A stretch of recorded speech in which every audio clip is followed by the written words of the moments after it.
మిమ్మల్ని ఎవరైనా చూసి బాగా జెలస్‌గా ఫీల్ అయినప్పుడు, అసూయతో వాళ్ళు రగిలిపోయినప్పుడు, అట్లాంటి వాళ్ళ కోసం ఒక పాట పాడాలంటే ఏం చెప్తారు?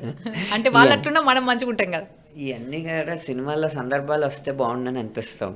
మీరు రాసిన పాటలలో మీకేం సాంగ్ గుర్తుకు రాట్లేదు సార్? అంతే మాకు ఇప్పుడు సందర్భాలు ఏమైపోయినాయంటే ఫస్ట్ ఇద్దరు హీరోయిన్ దూరం నుంచి హీరోయిన్‌ని చూస్తాడు హీరో.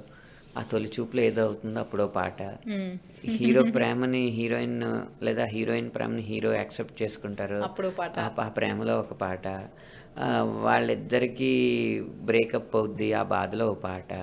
అంతా సార్ బ్రేకప్ సాంగ్ అన్నారు. ఒకవేళ మన ఇంటర్వ్యూ చూసే వాళ్ళు ఎవరైనా బ్రేకప్ అయ్యి ఉంటే, హ్మ్. వాళ్ళు బాగా బాధలో ఉండి రిలీఫ్ కోసం మన ఇంటర్వ్యూ చూస్తున్నట్టయితే వాళ్ళ కోసం మీరు ఒక ఒక పాట అద్భుతమైన పాడితే? పాటుంది. అది హ్మ్. పాటొచ్చి కూడా ఒక నెల కూడా అవ్వల. హ్మ్.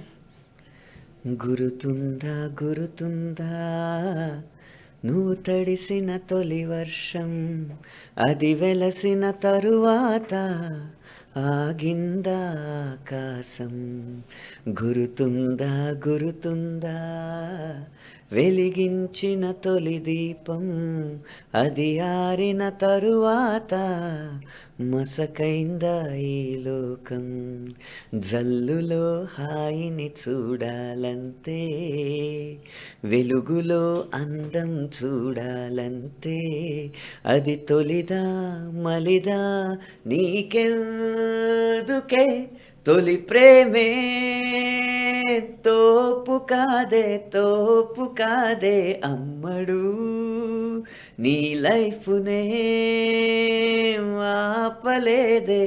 ఆపలేదే ఎన్నడు అబ్బా!